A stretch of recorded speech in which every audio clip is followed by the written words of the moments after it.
تو گھروں کی آبادی کا تعلق میرے عزیزوں وہ حسن سلوک، بیوی کے سلوک اچھا ہو، بیوی کے اخلاق اچھے ہوں، گھر آباد، خامد کے اخلاق اچھے ہوں، گھر آباد ہے۔ اولاد سے حسن سلوک ہو، اولاد پہلے 10 سال اولاد کو دے دو، ساری زندگی تمہیں دے گی۔ 3 سال کا بچہ اسکول ڈال دیتے ہیں، 3 سال کے بچے کو روتے ہوئے بھیجتے ہیں، روتے ہوئے لاتے ہیں، اس کے دل میں ماں باپ کی نفرت جمنا شروع ہوتی۔ میں 11 سال کا تھا جب میرے باپ نے مجھے گاؤں سے سینٹرل ماڈل اسکول لاہور بھیجا کہ اس کو ڈاکٹر بنانا ہے۔ 11 سال کی عمر ماں باپ سے جدا ہونے کی نہیں ہوتی۔ اللہ نے ہمیں ایک چھوٹی سی بادشاہت دی اپنے علاقے کی، اور وہاں میں ہاسٹل میں چلا گیا، روٹی کھانے جاؤ میس میں، اور کپڑے دھونے کے لیے دھوبی تلاش کرو، بستر خود اٹھاؤ، کپڑے خود سیٹ کرو۔ تو میں اندر سے ٹوٹ گیا، بکھر گیا، اور میرا دل ماں باپ کی محبت کے لیے مر گیا۔ پھر نہ زندہ ہو سکا، نہیں زندہ ہو سکا۔ میں اپنے بھائی پہ رشک کرتا تھا، وہ میٹرک تک ماں باپ کے ساتھ رہا، وہ ماں سے ایسے لاڈ کرتا تھا کہ میں اپنی بیگم سے کہتا یہ جیسے میرا بھائی ماں کے ساتھ کرتا ہے، میرے اندر یہ جھوک نہیں اٹھتی۔ میں نے اللہ کے فضل سے تبلیغ میں لگنے کے بعد نوکر کی طرح ماں باپ کی خدمت کی، لیکن دل نے ساتھ نہیں دیا کہ وہ شمع بجھی جل نہیں سکی۔ آج کے ماں باپ 3 سال کے بچے کو اسکول ڈال کے کیسے کہیں کہ ہمارا بچہ ہمارا فرما بردار ہو؟ نہ ماں نے گود دی، نہ باپ نے سایہ دیا۔ ایک ماں 2 بچے نہیں سنبھالتی، ایک ٹیچر 30 بچے کیسے سنبھالے گی تھوڑی تنخواہ کے ساتھ؟ تنخواہیں تھوڑی۔ ہمارے اسکول تو آج کل تعلیمی ادارے نہیں ہیں، کاروباری ادارے ہیں۔ ایک لطیفہ ہے، ایک مس نے بچوں سے کہا بچوں بولو CUP سپ، سپ سانپ، ٹھیک ہے نا، CUP سپ۔ لڑکوں نے کہا نہیں مس CUP تو کپ ہوتا ہے۔ کہا نہیں کہو CUP سپ۔ کہا نہیں مس CUP کپ ہوتا ہے۔ کہا بیٹو اتنی تھوڑی تنخواہ میں CUP سپ ہی رہے گا، کپ نہیں ہو سکتا ہے۔ تو ہمارے اسکولوں کی یہ تعظیم ہے۔ یہ اللہ کے بندے خود کروڑوں روپے کماتے ہیں اور امپلائز کو اتنا ہی بھی نہیں دیتے کہ روٹی ڈھنگ سے کھا سکے۔ تو انہوں نے بچوں کی تربیت کا کرنا، انہوں نے بچوں کو کیا پڑھانا؟ جو ماں بچے کے لیے نہیں تھک سکتی۔ پھر اس موبائل نے اولاد ماں باپ کو ایک دوسرے سے کاٹ کے رکھ دیا۔ ہمارے فیصل آباد میں ایک خاتون اسکول ٹیچر اور خاوند ان کے اچھے پوسٹ پر، تو وہ پیپر چیک کر رہی تھی، رونے لگی۔ تو ان کے خاوند نے پوچھا کیوں رو رہی؟ اس نے ایک پیپر آگے کر دیا، رول نمبر ڈیش ڈیش۔ تو اس میں ایک تھا کہ آپ کیا بننا چاہتے ہیں، بچوں سے سوال آپ کیا بننا چاہتے ہیں؟ تو اس بچے نے لکھا تھا کہ I want to be a smart phone, میں اسمارٹ یہ موبائل بننا چاہتا ہوں، یہ آئی فون بننا چاہتا ہوں اور سیمسنگ فون بننا چاہتا ہوں، اس لیے کہ جب میں گھر آتا ہوں تو میں دیکھتا ہوں میری ماں مجھے اتنی توجہ نہیں دیتی جتنے اپنے موبائل کو دیتی ہے۔ جب میں اس سے بات کرتا ہوں تو مجھے نہیں دیکھتی، موبائل کو دیکھتی رہتی، مجھ سے باتیں کرتی ہے۔ اور جب میں اپنے ابا سے بات کرتا ہوں، اپنے لیپ ٹاپ پہ بیٹھا ہوتا ہے، وہ اسے دیکھتا رہتا ہے، مجھے توجہ نہیں دیتا۔ تو اس سے اچھا ہے کہ میں انسان کی بجائے ایک موبائل فون ہوتا کہ میرے ماں باپ مجھ سے پیار تو کرتے۔ تو اس نے میاں نے کہا تو اس میں رو کیوں رہے ہو؟ کہ یہ تیرے بیٹے کا پیپر ہے، یہ میرے تیرے بیٹے کا پیپر ہے، یہ میرے تیرے بیٹے کا پیپر ہے۔ ایک اس موبائل نے ہماری زندگیوں کو تلخ کر دیا، برباد کر دیا، تباہ کر دیا۔ یہ استعمال کی چیز تھی، نہ کہ ہلاکت کی چیز۔ میراسیاں نو پتر ملیا، انہیں چم چم کے مار چھڑیا۔ پاکستانیوں کو موبائل ملا، ٹائلٹ میں بھی بول رہے ہوتے ہیں، ٹائلٹ میں بھی سودے کر رہے ہوتے ہیں یہ یوسف جیسے۔ اتنی تلخ زندگی، گاڑی چلاتے ہوئے موبائل، کہاں ٹکر مارو گے؟ میرے کالج کا جگری یار 2 ٹکڑے کر دیا بس والے نے اس کے پیچھے، پوری گاڑی اس پر چڑھا دی۔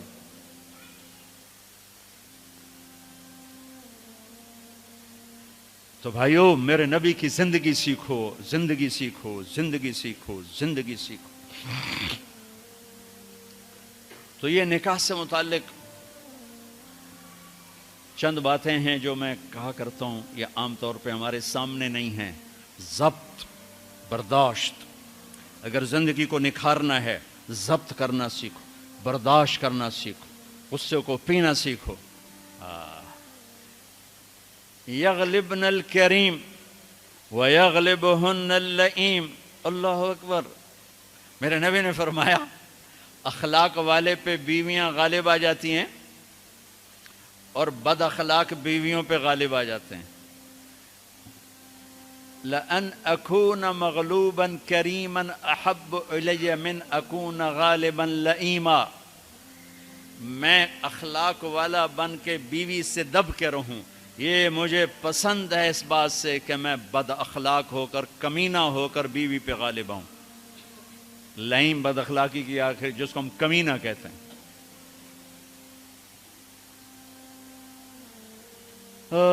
خیرکم خیرکم لأہلہ وأنا خیر لأہلی، میرے نبی نے فرمایا سب سے بہترین مسلمان وہ ہے جو بیوی سے اچھا سلوک کرے، اور میں تم میں سب سے اچھا سلوک کرتا ہوں اپنی بیویوں کے ساتھ۔ میمونہ رضی اللہ تعالیٰ عنہ کے گھر آپ کی باری ہے اور آپ کو پیشاب آیا، آپ اٹھے پیشاب کے لیے، پیچھے حضرت میمونہ کی آنکھ کھل گئی تو انہوں نے دیکھا بستر خالی، تو ان کو نفس نے چکر دے دیا، ان کے جی میں آیا کہ اللہ کے نبی مجھے چھوڑ کر کسی اور بیوی کے پاس چلے گئے، تو انہوں نے سوکن پنا غالب آیا۔ سوکن تو سوکن ہی ہوتی ہے، سو کن یہ دو لفظ ہیں، سو کن، سو عدد ہے، کن کسے کہتے ہیں؟ یہ جو لوہار جب لوہے کو اس پر تیز کر رہا ہوتا ہے نا اپنے اس پر ہتھیار پر، تو اس سے شرارے نکلتے ہیں، لوہے کے باریک ذرے نکلتے ہیں، تو وہ باریک ذرہ جو آنکھ میں جا پڑے اس کو کن کہتے ہیں۔ وہ اتنا تیز ہوتا ہے کہ ایک آنکھ میں چلا جائے تو آدمی بے قرار ہو جاتا ہے، تو دوسری بیوی کو کہتے ہیں 100 لوہے کے ذرے جیسے کان میں آنکھ میں پڑ جائیں تو اس سے جتنی تکلیف ہوتی ہے، تو 100 کن تھی، انہوں نے کہا تھا مجھے چھوڑ کے دوسری بیوی، اور خیال تھا حضرت عائشہ کنڈی لگا تھی۔ اللہ کے نبی واپس آئے تو دروازہ بند، آپ نے دستک دی، میمونہ میں ہوں، دروازہ کھولو، کہا میں نہیں کھولتی۔ ہم نے کہا کیا ہوا؟ کہا مجھے چھوڑ کے دوسری بیوی کے پاس جاتے ہیں، باری میری ہے۔ آپ نے کہا اللہ کی بندی، انی حاقن، اب مجھے زور کا پیشاب لگا تھا میں اس لیے گیا تھا۔ کہا نہیں کوئی پیشاب نہیں ہے، مجھے پتا ہے۔ آپ نے کہا میمونہ میں اللہ کا رسول ہوں، میں کبھی خیانت کر سکتا ہوں؟ پھر ان کو کرنٹ لگا، اوہ یہ میں نے کیا کیا؟ تو اللہ کا رسول، پھر ڈرتے ڈرتے دروازہ کھولا، پتہ نہیں اللہ کے نبی کیا کریں گے۔ آپ اندر آئے اور مسکرائے اور جا کر اپنی چارپائی پہ لیٹ گئے۔ تو میرے عزیزوں، میرے بھائیوں، کسی بھی انسان مرد عورت کی زندگی کی خوبصورتی، خوشحالی، خوشحال، خوش ایک کیفیت کا نام ہے، حال ایک لمحے کا نام، لمحہ موجود کو حال کہتے ہیں۔ خوشی ایک کیفیت ہے۔ لوگ کیا سمجھتے ہیں؟ خوشحال ہے، پیسے بہت ہیں۔ میں نے تو کسی پیسے والے کو خوشحال نہیں دیکھا، سب کو میں نے اپنے مسائل کا میں گھرا ہوا دیکھا ہے۔ خوش اور حال دو لفظوں کو ملا کر گیا خوشحالی، خوشحال۔ ہر لمحہ موجود میں خوشی ہو، ہر لمحہ گزرنے والے میں خوش ہوں، اس کا تعلق میرے آپ کے اخلاق کے ساتھ ہے، پیسوں کے ساتھ نہیں، چیزوں کے ساتھ نہیں۔ تو بھائیو، اپنے اخلاق بنائیں، میں بھی بناؤں، آپ بھی بنائیں۔ اور میرے نبی نے کہا علی میں تمہیں اولین و آخرین کے اخلاق بتاؤں؟ اولین و آخرین کہ جی کیا ہیں؟ وَتَصِلُ مَنْ قَطَعَكَ وَتُعْتِ مَنْ حَرَمَكَ وَتَعْفُ عَمْ مَنْ ظَلَمَكَ، جو توڑے اس سے جوڑ، سبحان اللہ، جو نہ دے اس کو دے، جو زیادتی کرے اسے معاف کر دے۔ کہ یہ اولین و آخرین کے اخلاق۔ اور جو یہ سیکھ گیا، آپ نے کہا میں ضامن ہوں جنت الفردوس میں گھر لے کر دوں۔ اس کا نام تزکیہ ہے، اس کا نام اخلاق کی انتہا کا نام تزکیہ ہے۔ قلب جاری ہونے کا نام تزکیہ نہیں، اخلاق کی انتہا پر پہنچنے کا نام تزکیہ ہے۔ تو میرے عزیزو، اپنے آپ کو بھی سناتا ہوں، آپ کو بھی، فرحان کو بھی، سب کو، ہم اپنے گھروں کو خوبصورت بنائیں اچھے اخلاق کے ساتھ۔ جس کے اخلاق اچھے ہیں، جسے برداشت کرنا آتا ہے، تعریف کرو، اپنے بچوں کی تعریف کرو، اپنے شاگردوں کی کوئی خوبی دیکھو تعریف کرو، اپنی بیوی میں کوئی خوبی دیکھو تعریف کرو، اپنے ماں باپ میں کوئی خوبی دیکھو تعریف کرو، بیوی اپنے خاوند میں کوئی خوبی دیکھے تعریف کرے تو دل بڑا ہو جاتا ہے۔ خوشامد حرام ہے، تعریف حق ہے۔ جو آپ سنتے ہو حدیث پاک، جو تمہارے منہ پہ تمہاری تعریف کرے اس کو منہ میں مٹی ڈالو، یہ اس سے مراد تعریف نہیں، خوشامد ہے۔ جو تمہاری خوشامد کرے اس کے منہ میں مٹی ڈالو۔ یحبون ان یحمدوا بما لم یفعلوا، یہ خوش آمد ہے، تعریف کسی مسلمان کا جائز حق ہے اس کی خوبی پر۔ اپنی بھی وہ ڈاکٹر عبدالحی صاحب رحمۃ اللہ علیہ ایک مرید کے ہاں گئے کھانا کھانے، تو کھانا ان کو پسند آیا، انہوں نے مرید سے پوچھا کس نے بنایا؟ کہا جی میری بیگم نے بنایا۔ کہا بلاؤ۔ وہ بیگم آ گئی تو کہنے لگے بیٹی میں نے آپ کے ہاتھ کا پکا کھانا کھایا، بہت بڑھیا تھا، بہت پسند آیا، جزاک اللہ خیر، جزاک اللہ خیر۔ تو وہ بیگم رونے لگی زار و قطار۔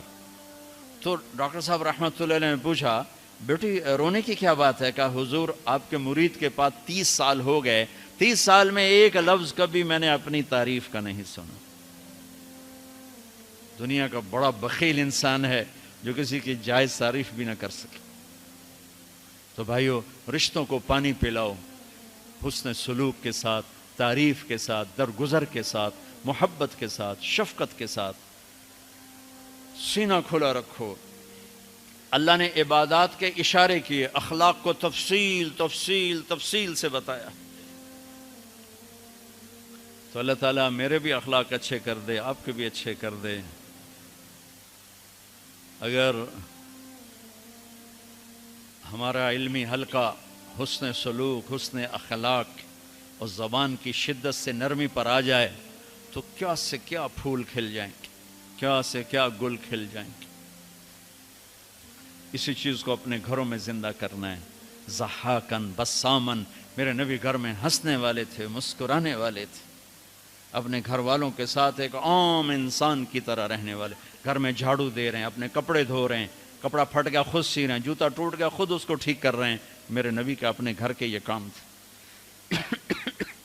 اور تبلیغ اس کو سیکھنے کی ایک محنت، جہاں سے مل جائے۔